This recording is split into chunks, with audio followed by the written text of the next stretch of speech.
좋은 찬양에 감사드립니다.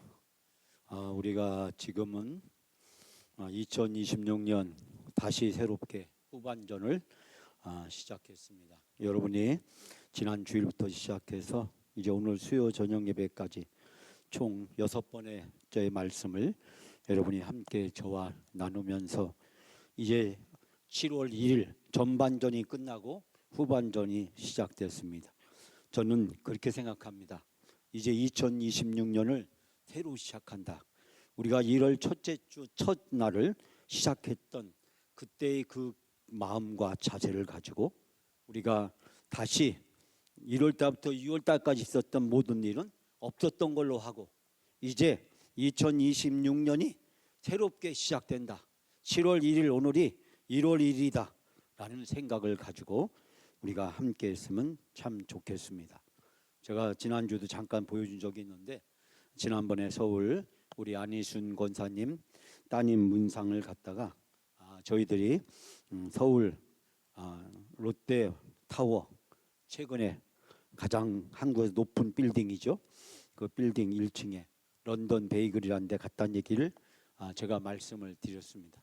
가장 요즘 젊은이들의 카페 중에서 핫한 이 카페가 런던 베이글인데 이 베이글이란 빵, 유대인들이 먹는 빵이죠. 이 빵을 삶아서 그 빵에 있는 밀가루의 고유한 글루텐이나 이런 성분들을 없애버린 이 건강한 빵으로 알려진 이 베이글, 그 베이글을 주 메뉴로 파는 그런 빵입니다. 근데 제가 드리고 싶은 말씀은 이 카페에 가봤더니 다 20대, 30대만 있어요. 그리고 60대, 70대는 우리 염강 문상팀밖에 없었습니다.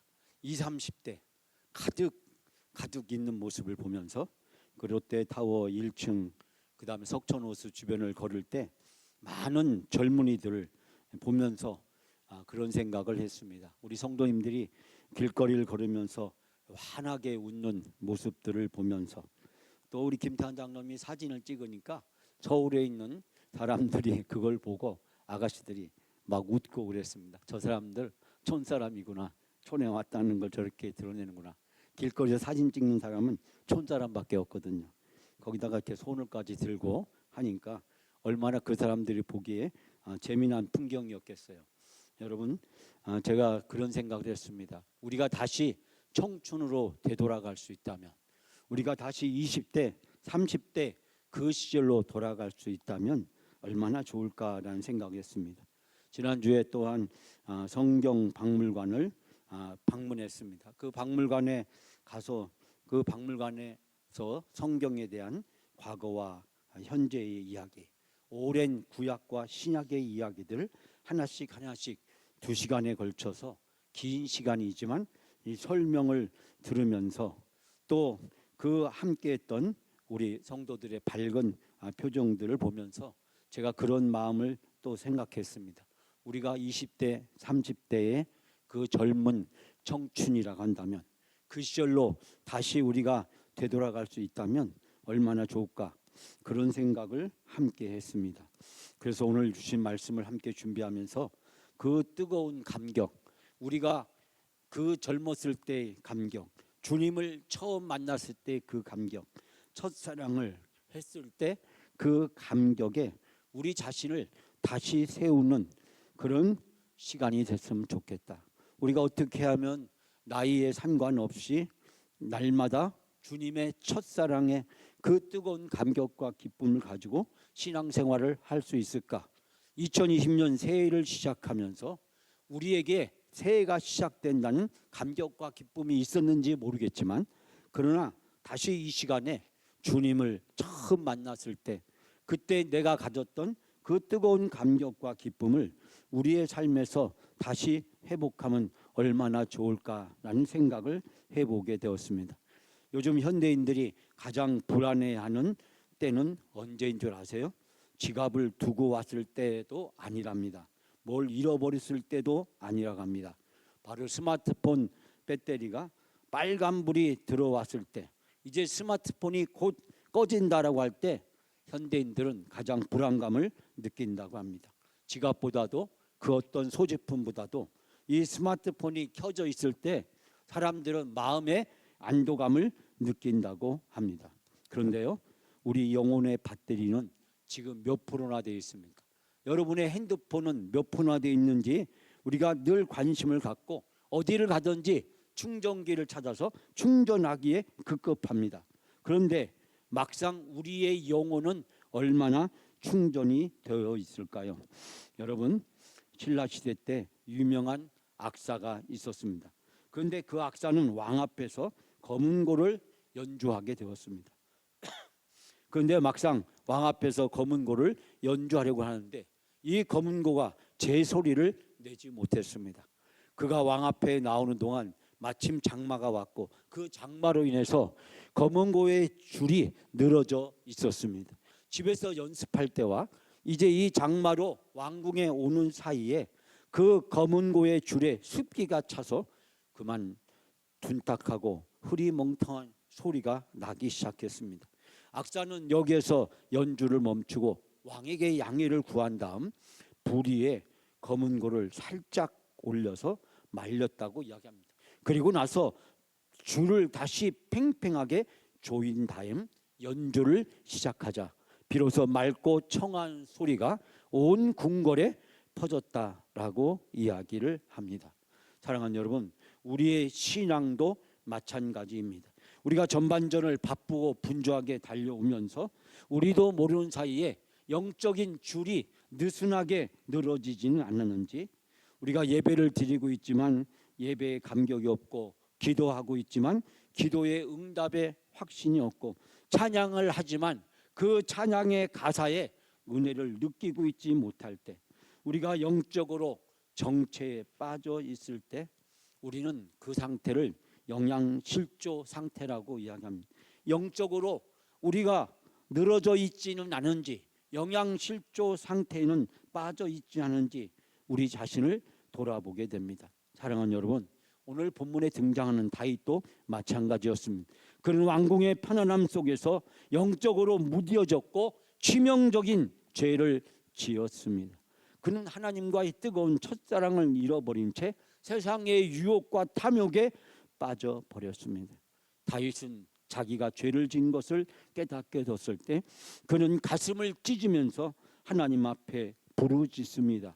오늘 우리가 함께 봉독한 시편의 말씀은 이 다윗의 부르짖음을 담고 있습니다.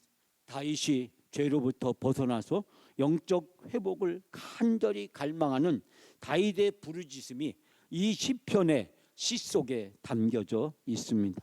사랑하는 여러분, 오늘의 본문의 말씀을 여러분이 집에 가 다시 묵상하시면서 다윗은 이때 어떠한 마음이었을까?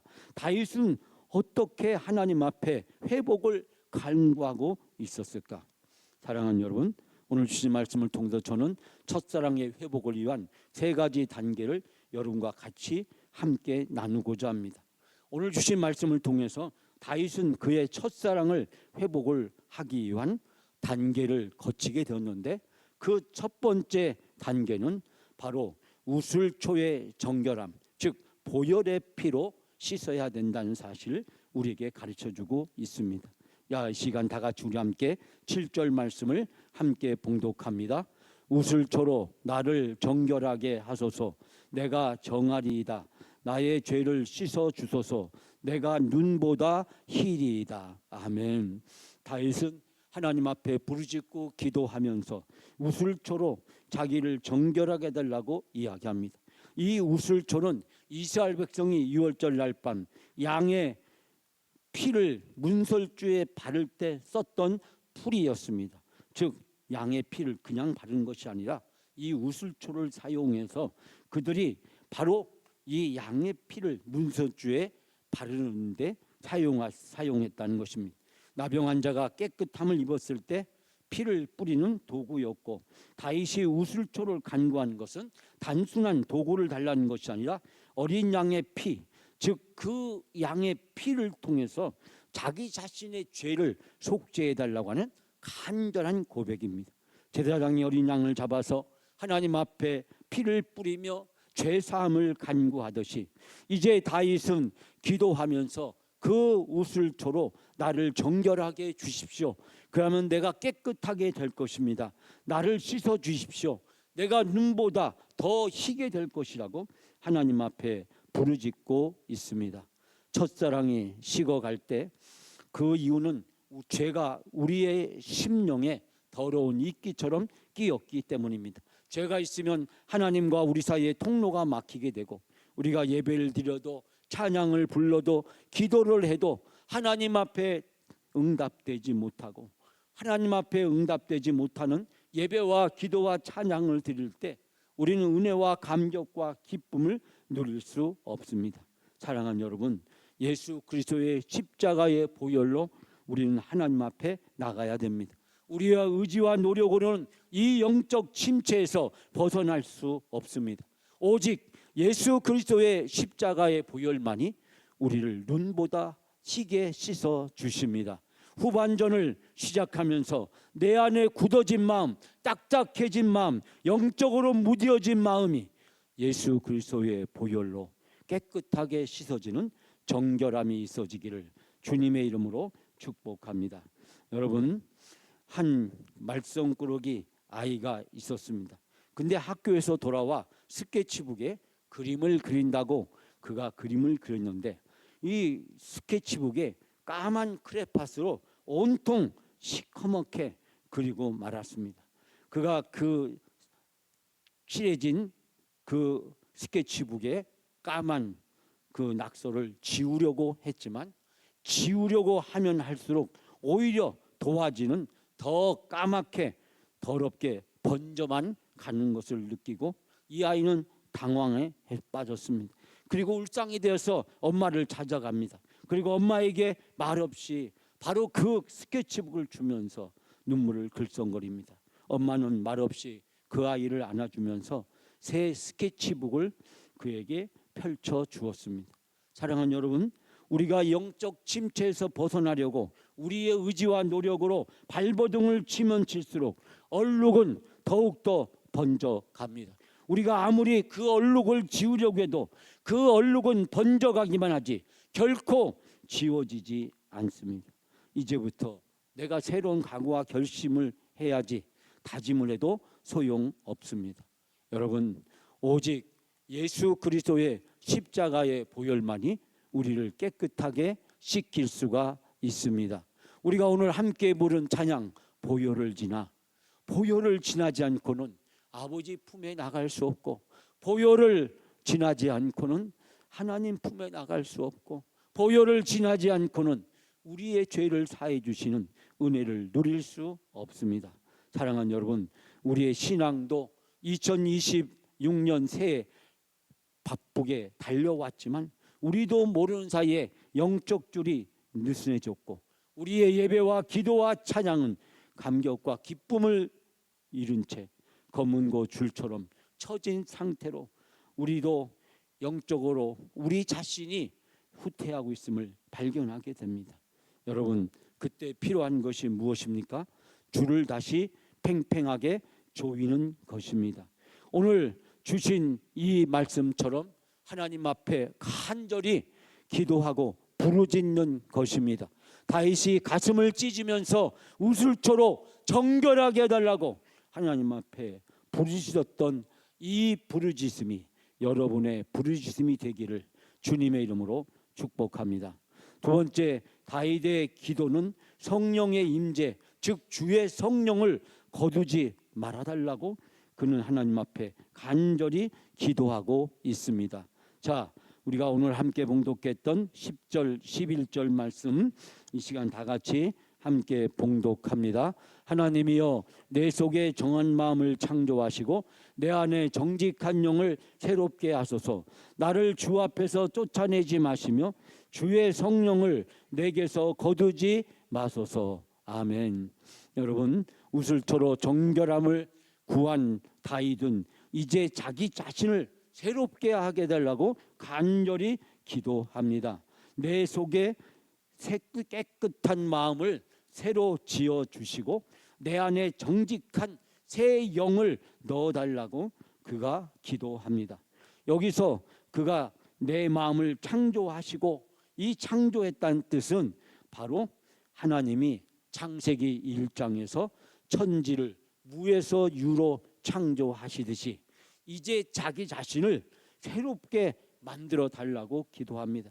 다윗은 자기가 도저히 하나님 마음에 들 수 없고 하나님의 의를 만족시킬 수 없고 자기가 하나님의 선하신 뜻을 이룰 수 없는 연약한 존재임을 스스로 발견하면서 자기 자신의 한계 앞에 절망을 하게 됩니다.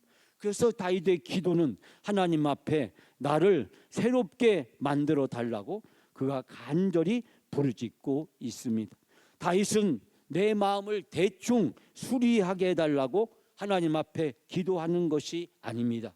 내 힘으로는 도저히 불가능하니 하나님께서 성령을 통해서 나를 새롭게 해달라고 간절히 구하고 있는 것입니다. 다윗이 가장 두려웠던 것은 왕위에서 쫓겨나는 것이 아니었습니다. 그는 사울 왕의 실패를 잘 알고 있었습니다. 사울 왕처럼 주의 성령이 나를 떠나는 것이었습니다. 즉 사울 왕의 실패를 자기 자신도 되풀이해 가는 것, 즉 사울 왕이 교만해서 하나님을 멀리하고 선지자를 멀리하고 자기 마음대로 자기 뜻대로 자기 욕심대로 하려고 했던 그 교만한 죄에 자기 자신도 빠지게 되는 것을 가장 두려워했습니다. 왜냐하면 다윗이 지었던 죄를 통해서 다윗이 깨닫게 된 것은 바로 자기의 교만과 어리석음이었기 때문입니다. 성령이 떠난 인생은 껍데기만 남은 인생입니다.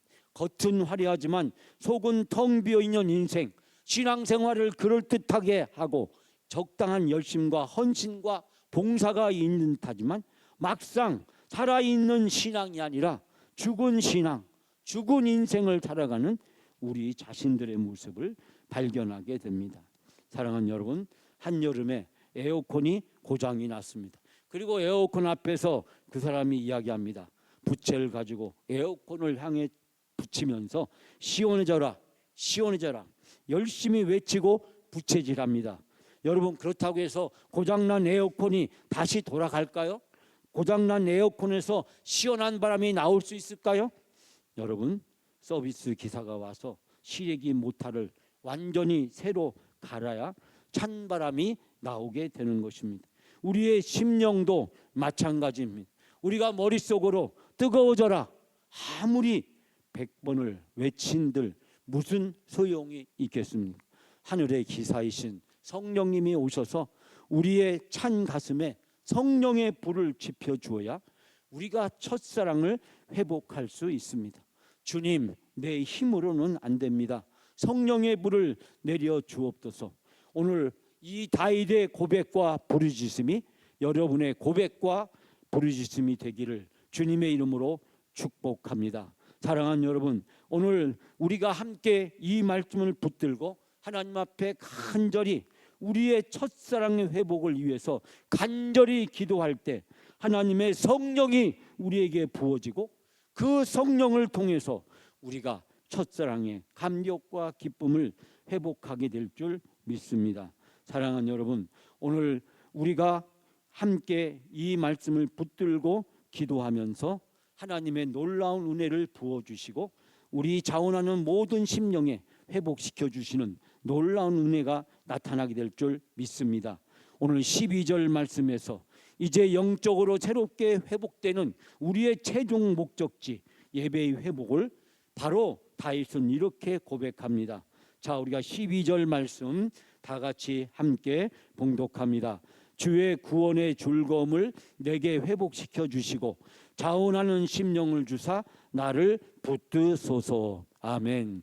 주께서 베푸시는 구원의 기쁨을 내게 돌려주시고 너그러운 영을 보내주셔서 나를 붙들어 달라고 기도하고 있습니다.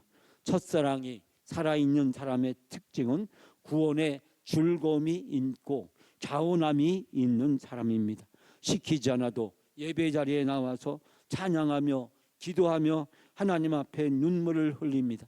주의 몸된 교회를 위해서 불 속에라도 들어가서 내가 주의 복음을 전하겠다는 뜨거운 열정을 가진 사람입니다. 사랑하는 여러분, 반면에 첫사랑을 잃어버리면 모든 사명과 예배가 무거운 의무가 되고 짐이 되고 감격도 은혜도 기쁨도 잃어버린 채 영적으로 늘어진 검은 곳처럼 그가 그의 삶의 활력과 기쁨을 잃어버리게 되는 것입니다.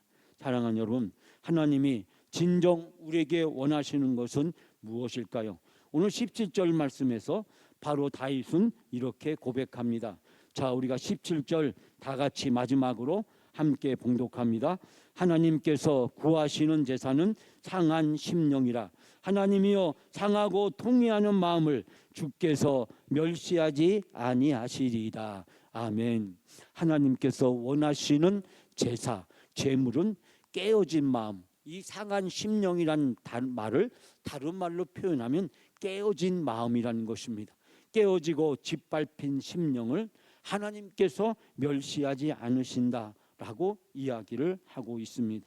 여러분, 하나님이 원하시는 제사는 상한 심령으로 하나님 앞에 나아가는 것입니다. 깨어진 마음으로 주님 앞에 드릴 때 구원의 은혜가 우리에게 임하게 되는 것입니다. 상한 심령, 깨어진 틈 사이로 하나님의 은혜가 우리 가운데 임하게 됩니다. 혹시 여러분이 옛날 옛적에 연애할 때가 있으셨습니까? 비가 억수로 쏟아지는 날, 연인이 여러분을 기다리고 있을 때 여러분이 말하기를 귀찮아 죽겠네, 왜 오라고 그래? 라고 이야기하면서 기다리는 사람이 있습니까? 아닙니다. 비를 맞아도, 비록 날씨가 추워도, 어떤 어려움과 힘듦이 있어도 만나기만 하면 얼굴에 웃음꽃이 피고 아무리 어렵고 힘들어도 행복이 그 사람에게 넘치기 때문입니다. 무엇 때문에 이 모든 것이 가능한 것이겠습니까? 사랑 때문입니다. 사랑만 있으면 비가 와도 눈이 와도 어려움이 있어도 힘든 일이 있어도 만나는 것이 기다려지고 만남 그 자체가 세상에 무엇과도 바꿀 수 없는 큰 기쁨과 감격을 주는 것입니다. 그런데 이 사랑이 식어버리면 비 오는데 꼭 만나야 돼? 눈 오는데 꼭 만나야 돼? 바쁜데 우리가 굳이 만나야 돼? 다음에 만나지 뭐. 온갖 구실과 핑계를 대면서 만남을 회피하게 됩니다. 사랑하는 여러분, 하나님이 원하시는 참된 제사는 하나님이 구하는 바로 상한 심령인 것입니다. 상한 심령은 깨어진 마음을 이야기합니다. 주님, 내가 전반전 동안 너무나도 교만했습니다. 하나님이 없어도 살 것처럼 내가 느슨하게 살았습니다. 내가 바쁘다는 핑계로, 여러 가지 상황이 안 좋다는 핑계로, 내가 몸이 안 좋다는 핑계로 온갖 구실과 형편을 들어대면서 하나님 앞에 예배하는 일에, 기도하는 일에, 하나님 앞에 헌신하고 섬기는 일에 우리 자신이 느슨한 늘어진 검은고의 줄처럼 영적으로 우리가 하나님 앞에 우리가 죄를 지었습니다. 사랑하는 여러분, 우리의 연약한 모습을 있는 그대로 고백하게 될 때 하나님은 우리의 기도를 들어주십니다. 주님, 내가 너무 교만했습니다. 우리의 마음을 깨트리고 하나님 앞에 나가게 될 때 우리의 깨어진 틈 사이로 하나님은 구원의 은혜를 베풀어 주시고 구원의 즐거움이 강물처럼 흘러나오도록 우리를 인도해 주실 줄 믿습니다. 사랑하는 여러분, 첫사랑의 회복을 간절히 소망하는 우리들에게 바로 흔들리면서 다시 피는 꽃처럼 우리가 때로는 죄에 흔들리고 욕심에 흔들리고 영적인 나태와 게으름에 흔들리고 세상의 유혹에 흔들렸지만, 그러나 우리가 흔들렸음에도 불구하고 우리가 넘어지지 아니하고 꺾이지 아니하고 쓰러지지 아니하고 다시 일어설 수 있도록, 다시 우리가 꽃을 피울 수 있도록 우리를 인도해 주셨습니다. 세상에 흔들리지 않고 피는 꽃은 없습니다. 그러므로 흔들렸다고 낙심해서 절망할 필요가 없습니다. 주님께서 우리를 성령을 보내주시고 우리가 다시 피어날 수 있도록 우리를 도와주십니다. 2026년 전반전이 지났지만 이제 후반전이 새롭게 시작됩니다. 지난 전반전 동안 있었던 일을 하나님은 우리에게 묻지 않습니다. 다만 하나님은 후반전을 어떻게 할 거냐고 물으십니다. 사랑하는 여러분, 이제 다윗처럼 상한 심령을 가지고 보혈을 지나 주님 앞에 나가는 여러분이 되시기를 바랍니다. 우리가 2026년 전반부를 보내고 후반부를 보내면서 예배의 회복, 기도의 회복, 그리고 이제 첫사랑의 회복을 통해서 하나님 앞에 이번 한 주 동안 말씀을 나누고 있습니다. 사랑하는 여러분, 예수 그리스도를 처음 만났던 그날, 내가 그 주님의 은혜와 사랑을 통해서 나의 인생이 지각 변동이 일어나고 나의 인생의 새로운 삶의 목표가 생겼던 그날의 감격과 기쁨이 우리에게 다시 회복되어지는 놀라운 은혜가 여러분에게 부어지게 될 줄 믿습니다.